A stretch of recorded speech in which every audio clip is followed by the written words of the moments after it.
Hello, Aries, and welcome. I'm Adriana. I'm a soul guidance coach, and I work with sensitive, self reflective souls who are willing and wanting to choose growth. I have an intuitive message for you today about your spiritual journey. Let's get started. And your first card is the theme for your week, Queen of Wands. Powerful leadership, powerful communication. You're like, yeah, leader, got it, Aries, piece of cake. But this is powerful, focused leadership in action with a creative twist. There is definitely a creative energy with this. I've never really felt it with this deck, but I'm feeling now the energy of the spotlight. So, Aries, this is the week for the spotlight. Make sure you're putting the pretty stuff on display. No, I'm kidding. But what I mean by that is make sure it's the best version of yourself that is seen in the spotlight, because that's the point. I think I'm I haven't drawn your next cards yet, but there's going to be something that shows how you're going to be in the spotlight, in people's eyes. You're being watched in times and places where you don't realize that you are. Okay, you might not think someone's watching, but they are. So this is about making sure you're putting your best stuff out there, your best self, your best creations, your best face, everything. Make sure you're putting your good stuff out there. Okay. All right, let's get a read on where you are. Six of Swords. Good. We're moving on and healing from something. Excited to go on the next phase of the journey. But I think you're going to be pulled out of this comfortable healing space a bit quicker. This Queen of Wands is calling. She's wanting you out. And it's really interesting.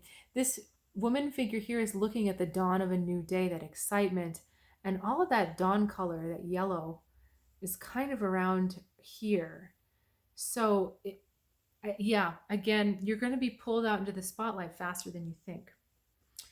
Okay, let's pull your next cards. I'm excited to see what comes next. And thank you again for sharing your time in the sacred space with me today. All right. Woohoo. Man, wish I was an Aries this week. Four of Pentacles, Ten of Pentacles, Princess of Wands. The unlocking of financial opportunities is the first level of these cards here. Okay, again, the princess is the daughter of the queen. Queen of Wands, Princess of Wands, and you've got both. So we're going out, and again, out in the open in search of that heart's desire.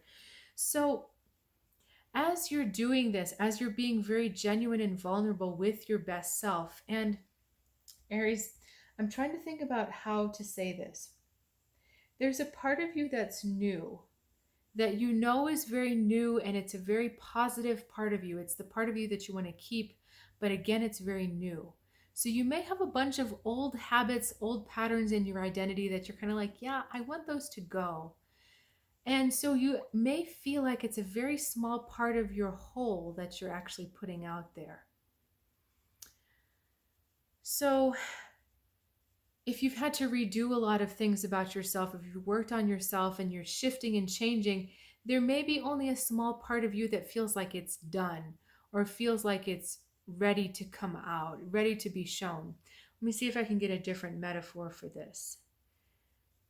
It's kind of like if you invite someone over to your house, but you've only had time to clean one room. So you only want to show them that one room of the house because the rest of the house has cobwebs and old junk and old baggage and old stuff. But the point is that putting out that very small but pure and true part of yourself leads you into a great opportunity, the Ten of Pentacles. This could be financial. This could be something that you've been looking for a long time, something to come through. It could be a relationship as well. But it's something that has been desired for a long time that finally comes. Because you are true in what you're putting out, and you're true in the fact that you're true to you, it comes to you. And this Four of Pentacles is interesting because it unlocks it for you. He's unlocking that chest of drawers. So in being willing to be that innocent, even though it's not very much, it's enough. It's enough to unlock it, to get it rolling, to bring it to you. Sometimes what happens when we've only got part of ourselves done, we feel the need to cover up the other parts. Or maybe not even go out at all because we're like, well, it's not all done. It's not all perfect. I'm not going to go out. I'm not going to share this with anyone. But the little bit that you have done that is ready, just show that. Just put that out there. Don't put a false everything else out there. Don't put like one bit of true and then the rest false. Um, don't feel like you have to mask the stuff that's not done, but just focus on what is and what's ready and what you know is the true you. And this card is saying to you, it's enough. It thinks it's the princess, but look at the results it gets. It gets this huge benefit coming back. So it's enough. It's the queen in disguise. It's the pre-queen, not a preteen, a pre-queen. So it's enough. It's enough. So don't feel like you have to be bigger than what you are. Just put out what's true, authentic, and honest, even if it feels like it's not very much. Put it out and see the reward come back. Wow, that was a really cool reading, Aries. Thanks so much again for sharing your energy with me. Please like and subscribe if you haven't already. And you are more than welcome to check out my website, Soul Guidance with Adriana, for any future guidance needs, or if you have a friend or a colleague or family member that might be looking for something, please feel free to share it with them. I'll look forward to seeing you next week. Have a good one, Aries.